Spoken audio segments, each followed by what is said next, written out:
If your WhatsApp video call is not working or the camera is not turning on, here is how to fix it step by step. First, open your phone settings and go to apps. Then app management or manage apps depends on your phone model. Find and tap on WhatsApp from the list. Next, tap on permissions.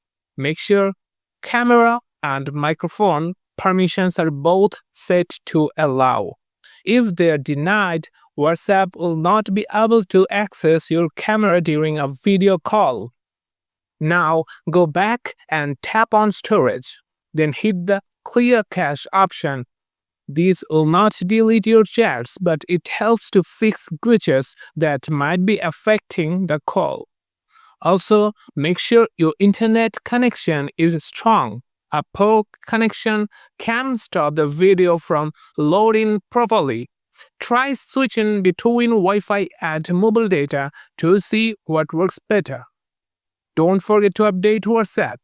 Head the Play Store, search for WhatsApp, and tap Update if it's available. Outdated versions can cause bugs and call-in features.